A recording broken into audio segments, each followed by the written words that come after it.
Bom dia, pessoal. A gente inicia agora uma nova parte do nosso livro. É como se fosse um novo capítulo. É que esse livro ele é uma transcrição de palestras, de uma série de palestras que a Alice Bailey deu. Então, aqui inicia o texto referente a uma nova palestra. Então, vamos lá. Lembrando que vocês podem me interromper a qualquer momento. Na última semana, nós estudamos muito inadequadamente a evolução do homem, o pensador, o morador dos corpos, aquele que os usa durante o ciclo de evolução. Vimos que ele era a síntese das evoluções que o precederam. Preparamos o estudo daquela evolução em duas palestras anteriores, nas quais primeiro consideramos a substância ou matéria atômica anterior ao seu desenvolvimento até uma forma ou o minúsculo átomo antes de ser incorporado num veículo de qualquer espécie. A seguir, estudamos a construção das formas por meio da grande lei da atração, a qual reuniu os átomos, fazendo-os vibrar em uníssono, produzindo assim uma forma, ou uma reunião de átomos. Então, aqui a gente percebe claramente já a atuação dos três raios, né? Então, a gente percebe o primeiro raio como essa vontade que impulsiona a vida, o segundo raio com essa capacidade atrativa em termos de qualidade, que vai provocar o terceiro raio, que é a própria expressão ou manifestação ou atividade inteligente, como a gente costuma chamar. Chegamos ao reconhecimento de que, na substância atômica, tínhamos um aspecto da cabeça de Deus ou da divindade e da força ou energia central do sistema solar, manifestando-se sob o aspecto da inteligência. E vimos que no aspecto formal da natureza manifestava-se uma outra qualidade da divindade, a do amor ou atração, a força de coesão que mantém a forma unida. A seguir, estudamos o ser humano, ou homem, e anotamos como os três aspectos divinos se reuniram nele. E reconhecemos o homem como uma vontade central, se manifestando por meio de uma forma composta de átomos e apresentando as três qualidades de Deus, aquelas que eu falava, né, dos três primeiros raios: a da inteligência, a do amor-sabedoria e a da força de vontade. Hoje, sairemos do aspecto da manifestação da matéria, com o qual temos lidado nas palestras anteriores, e vamos estudar a consciência dentro da forma. Vimos que o átomo pode ser considerado como a vida central, manifestando-se por meio de uma forma esferoidal e apresentando a qualidade da mente. Mas o átomo humano pode também ser considerado como uma vida central positiva, utilizando uma forma e apresentando as diferentes qualidades que enumeramos. E a seguir, dissemos que, se estivéssemos certos em nossa hipótese sobre o átomo, e se estivéssemos certos ao considerar o ser humano como um átomo, então poderíamos estender essa concepção primária ao planeta e dizer que dentro do átomo planetário há uma grande vida se manifestando através de uma forma e mostrando qualidades específicas enquanto elabora um objetivo específico.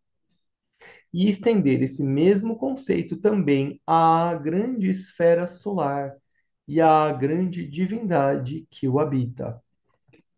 Então, nesse trecho, a gente já leu isso anteriormente, né? Mas a Bailey vai falando, vai fazendo essa analogia do átomo como essa matéria diminuta, depois do átomo como, né, o átomo humano, o átomo planetário, o átomo solar, explicando as diferentes evoluções ou perspectivas que esse átomo tem de desenvolvimento e como um está dentro do outro, um está contido no outro e vai ser a revelação para o reino seguinte, uma síntese do desenvolvimento anterior e uma revelação para o ciclo seguinte. Tomemos a questão da própria consciência e estudemos um pouco o problema, ocupando-nos com a reação da vida dentro da forma. Se eu puder, deste modo, dizer-lhes, em linhas gerais, o que foi mencionado antes, poderei colocar outra pedra na estrutura que estou tentando construir. A palavra consciência vem de duas palavras latinas, de com, écio, saber, e literalmente significa aquilo com o qual sabemos. Com, né, como é com a gente, com, e écio, saber. Então, saber com. Se tomarmos um dicionário, encontraremos a seguinte definição: o estado de estar alerta, ou a condição de percepção, a habilidade de reagir a estímulos, a faculdade de reconhecer contatos e o poder de sincronizar a vibração. Então, eu vou ler de novo, tá? Definições do dicionário sobre consciência. Um estado de estar alerta, condição de percepção, habilidade de reagir a estímulos e a faculdade de reconhecer contatos e o poder de sincronizar a vibração. Todas essas expressões poderiam ser incluídas em qualquer definição de consciência, mas a que eu quero enfatizar essa noite é a que é dada no Standard Dictionary e que já mencionei antes. O pensador comum que manuseia a maioria dos livros que discutem esse assunto está propenso a considerá-los muito confusos, porque eles dividem a consciência e o estado de estar alerta em numerosas divisões e subdivisões, até que se estabelece um estado de completa perplexidade. Essa noite, só mencionaremos três tipos de consciência, que poderíamos assim enumerar: consciência absoluta, consciência universal e consciência individual. E dessas três, só se pode realmente definir duas com alguma clareza. Então, vamos ver as definições que ela nos traz. A consciência absoluta é praticamente impossível de ser reconhecida pelo pensador comum. Foi definida em um livro como aquela consciência na qual tudo existe, tanto possível quanto real, e diz respeito a tudo que possa ser concebido como tendo acontecido, como ocorrendo ou por acontecer. Possivelmente, essa é a consciência absoluta, e do ponto de vista da consciência humana, ela é a consciência de Deus, que contém nele o passado, o presente e o futuro. Então, essa consciência absoluta, né, é muito parecida com o conceito que a gente tem da divindade, com o passado, presente e futuro, com o que já existe, com todas as possibilidades que se apresentam. A gente consegue, em alguma medida, acessar isso quando a gente tem algum verdadeiro insight, quando a gente tem, de fato, o que tecnicamente é chamado de intuição. Mas com certeza não é algo que a gente, infelizmente, ainda não vivencia no nosso dia a dia de forma corriqueira. E aí ela continua: o que é então a consciência universal? Se a gente falou de uma consciência absoluta, agora a consciência universal. Poderia ser definida como a consciência, pensando-se em tempo e espaço. Consciência com a ideia de locação e sucessão nela incluída. Ou, na verdade, consciência grupal. O próprio grupo formando uma unidade maior ou menor. Então, isso que ela chama de consciência universal, ela coloca aqui, né? A ideia de locação e a sucessão nela incluída. Ah, deixa eu ver, vou ler de novo para ficar mais fácil. Então, o que seria uma consciência universal? Poderia ser definida como a consciência quando se pensa em tempo e espaço. Consciência com a ideia de locação, ou seja, de local, e sucessão, também relacionada ao tempo. Nela incluída, ou na verdade, consciência grupal. O próprio grupo formando uma unidade maior ou menor. Então, ela associa aqui o que a gente poderia chamar de uma consciência universal com o próximo passo da consciência humana, que a gente sabe que é a consciência grupal, como esse estado intermediário entre a consciência humana e a consciência do absoluto. Lembrando que a consciência grupal ela também tem alguns níveis de desenvolvimento, né? Finalmente, a consciência individual pode ser definida como a parcela da consciência universal que uma unidade separada, cada um de nós, por exemplo, pode contatar e conceber por si mesma. Para compreender essas expressões vagas, consciência absoluta, universal, individual, seria útil se eu tentasse ilustrar. Poderia ser feito como se segue. Em nossas palestras anteriores, vimos que devemos considerar o átomo no corpo humano como uma pequena entidade, uma vida minúscula e inteligente, e uma esfera microscópica, ativa. Tomando aquela pequena célula como nosso ponto de partida, podemos obter um conceito do que são esses três tipos de consciência, considerando-as do ponto de vista do átomo e do homem. A consciência individual, para o átomo minúsculo em um corpo humano, seria a própria vida vibratória, sua própria atividade interna e tudo que especificamente lhe diga respeito.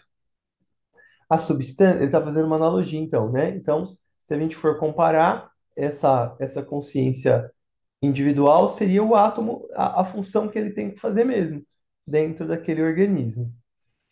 A consciência universal, para aquela pequena célula, poderia ser considerada como a consciência de todo o corpo físico, considerando-o como a unidade que incorpora o átomo. Já a consciência absoluta para o átomo poderia ser considerada como a consciência do homem que pensa, o qual dá energia ao corpo. Isso seria para o átomo algo tão remoto do ponto de vista de sua própria vida interior, que seria praticamente inconcebível e desconhecido. Contudo, ainda assim, ela projeta na linha de sua vontade a forma e o átomo dentro da forma, e tudo que lhe diz respeito. Essa ideia só tem de ser ampliada até o homem, considerado como um átomo ou célula dentro do corpo de uma grande entidade.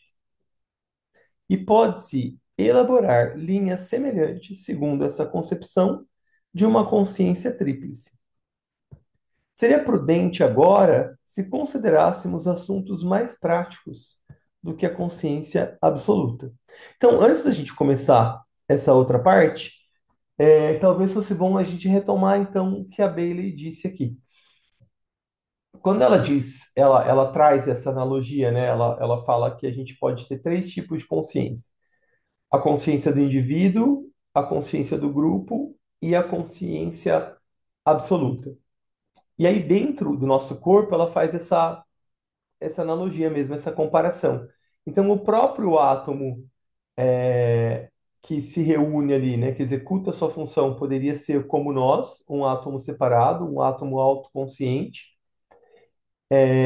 Eu acho que eu colocaria um pouco diferente. Eu acho que eu colocaria, por exemplo, pensando em um determinado órgão, um conjunto de átomos que constroem ou constituem um determinado órgão que tem uma outra função específica, diferente da do átomo, e depois um terceiro que seria o próprio organismo humano. Mas a Bailey faz um pouco diferente, ela já coloca, do ponto de vista intermediário, o próprio organismo, e do ponto de vista do absoluto, aquela consciência ainda maior ou alma, que é quem organiza, né? Quem dá um propósito para esse corpo. O que também faz sentido, obviamente, né? É que eu teria pensado de uma forma um pouco mais degrau por degrau, mas no fim das contas também faz muito sentido, porque essa consciência absoluta é algo que a gente, como eu disse, né, não acessa muito. Então, o átomo também está executando a função dele no nosso corpo, ele também não tem ideia ainda de qual é esse plano geral para esse organismo, né? Ele consegue uma coprodução, uma coparticipação inteligente com átomos semelhantes, mas ele ainda não sabe qual é o propósito maior para essa vida que ele está ajudando a construir, né? Tudo bem até aqui? Alguma dúvida, algum comentário? Algo não ficou claro? Alguma partilha? Só para a gente não seguir, que a gente não precisa ter pressa, né? Então,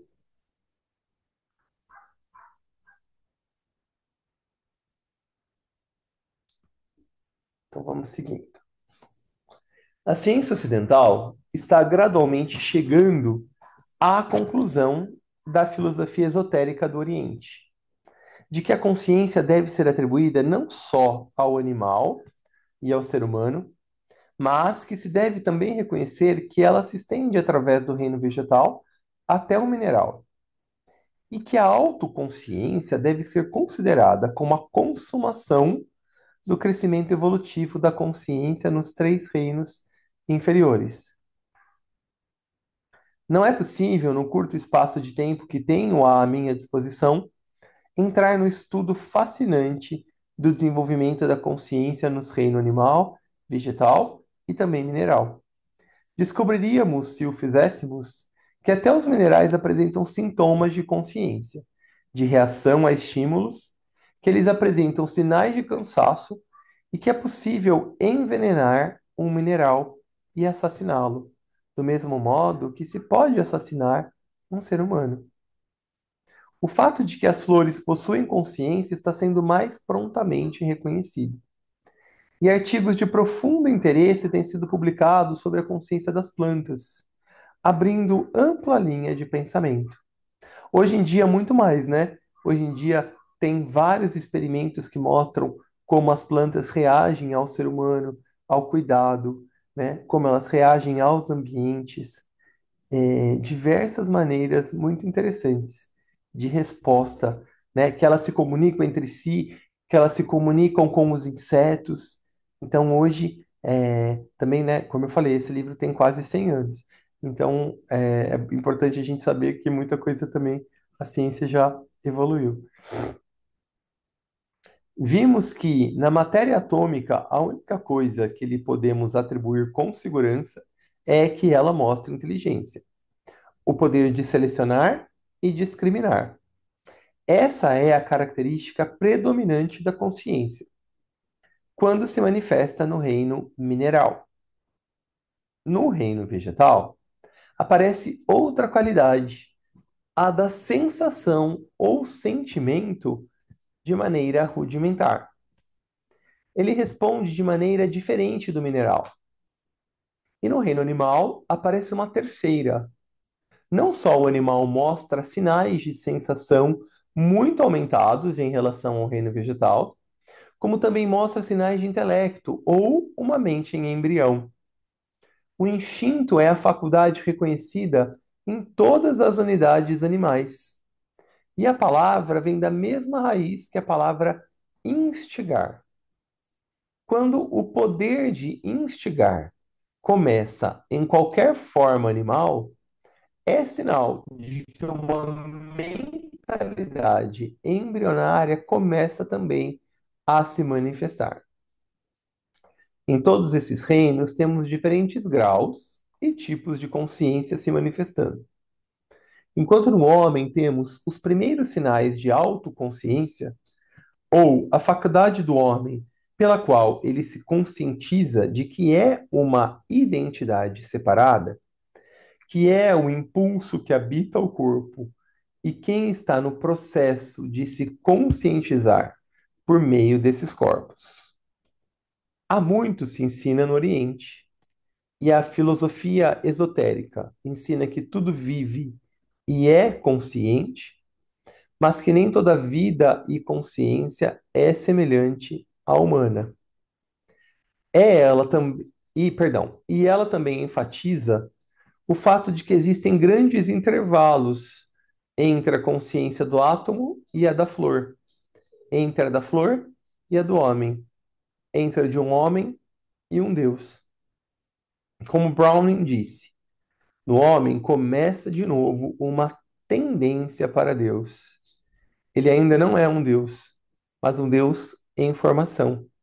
Ele está elaborando a imagem de Deus e um dia a produzirá plenamente.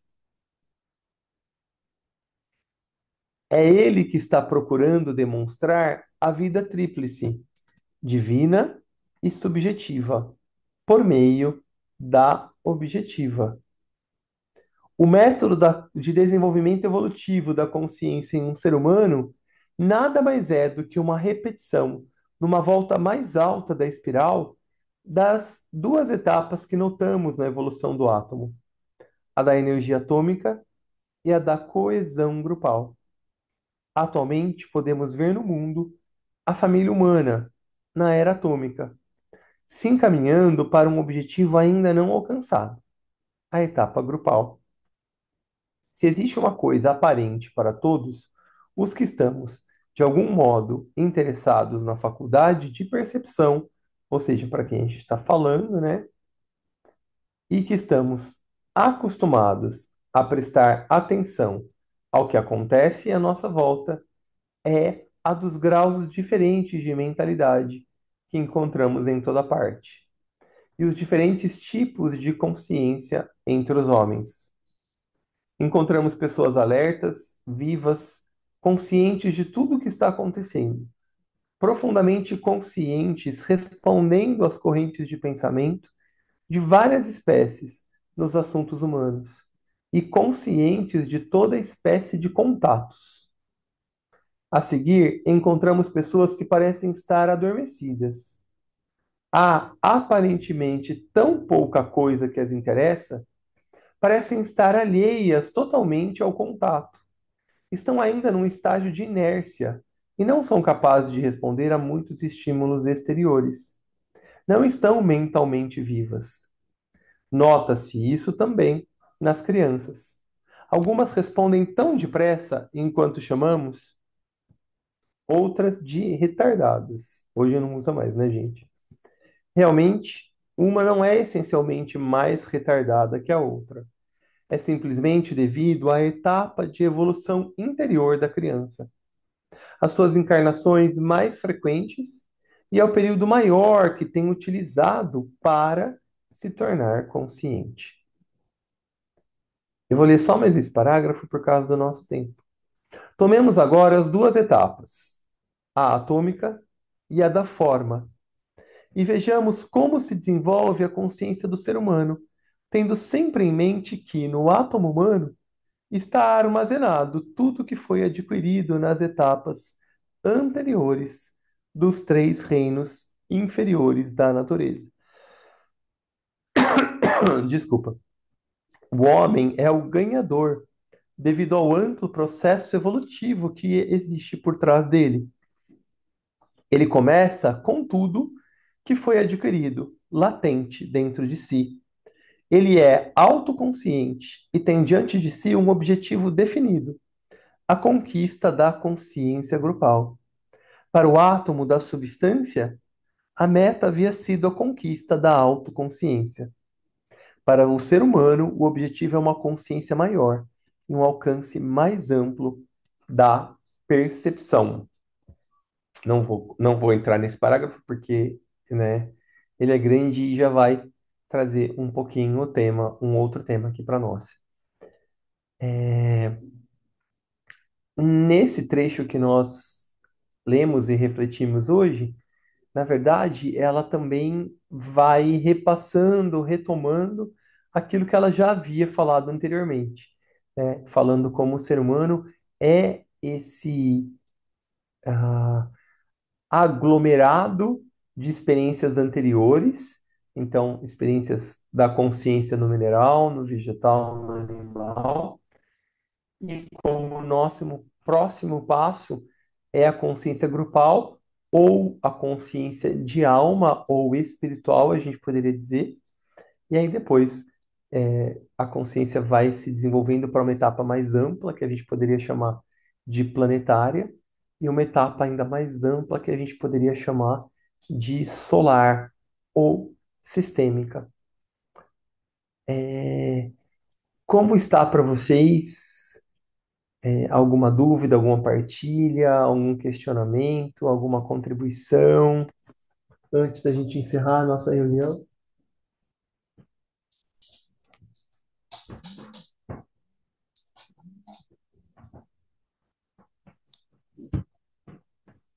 Não?